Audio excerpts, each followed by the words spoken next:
Monsoon का इस साल का सीजन हर किसी को याद रहेगा। इस बार के मानसून का सीजन शानदार रहा और देश भर में जमकर बादल बरसे।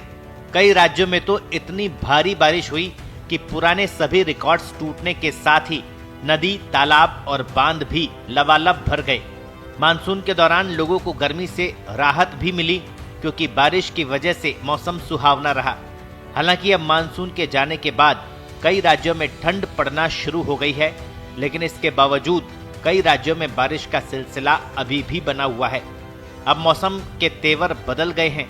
ऐसे में भारतीय मौसम विज्ञान विभाग ने कई राज्यों में 21, 22, 23 और 24 नवंबर को भारी बारिश का अलर्ट जारी किया है। देश में मानसून हर साल सबसे पहले केरल में ही दस्तक देता है और हर बार की तरह इस बार भी ऐसा ही हुआ। मानसून के सीजन में केरल में शानदार बारिश हुई और इसके जाने के बाद भी बारिश पर अभी तक ब्रेक नहीं लगा है। केरल में मौसम के तेवर बदल गए। मौसम विभाग ने 21 से 24 नवंबर तक केरल के कई जिलों में भारी बारिश का अलर्ट जारी किया है। इस दौरान बिजली गरजने की भी संभावना है। वहीं आंध्र प्रदेश में भी मानसून के दौरान जमकर बादल बरसे। मानसून के जाने के बाद भी आंध्र प्रदेश में भी बारिश का दौर खत्म नहीं हुआ। मौसम विभाग के अनुसार आंध्र प्रदेश में 20 से 24 नवंबर के दौरान रुक रुक कर राज्य के तटीय इलाकों में जमकर बादल बरसेंगे। इस दौरान तेज हवाओं और आंधी चलने का भी अलर्ट है।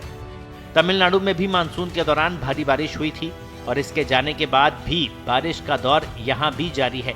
मौसम विभाग ने तमिलनाडु के कई जिलों में 24 नवंबर तक भारी बारिश का अलर्ट जारी किया है।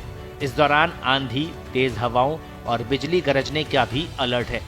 मौसम विभाग ने अलर्ट जारी किया है कि देश के कुछ अन्य क्षेत्रों में भी मौसम के तेवर बदल गए हैं। ऐसे में लक्षद्वीप, माहे, अंडमान निकोबार, यनम और रायल सीमा में 21 से 24 नवंबर तक जमकर बादल बरसेंगे। इस दौरान भारी बारिश होगी, लेकिन रुक रुक कर साथ ही तेज हवाएं भी चलेंगी। उत्तर और मध्य भारत में हवाओं का रुख बदलने और तापमान गिरने से ठंड बढ़ गई है। दिल्ली सहित कई मैदानी इलाकों में न्यूनतम तापमान 10 डिग्री सेल्सियस से नीचे आ गया है, जबकि राजस्थान के सीकर जैसे स्थानों पर ये 5.5 डिग्री सेल्सियस तक गिर गया है। हालांकि कड़ाके की सर्दी अभी शुरू नहीं हुई है। भीषण ठंड और घने कोहरे का दौर आमतौर पर तब शुरू होता है जब पहाड़ों पर कोई मजबूत पश्चिमी विक्षोभ आता है और बर्फबारी करता है। इस बार नवंबर में कोई बड़ा पश्चिमी विक्षोभ नहीं आया, जिससे मैदानी इलाकों में वो स्थितियां नहीं बन पाई जो व्यापक और घने कोहरे और दिन के तापमान में भारी गिरावट के लिए आवश्यक होती है।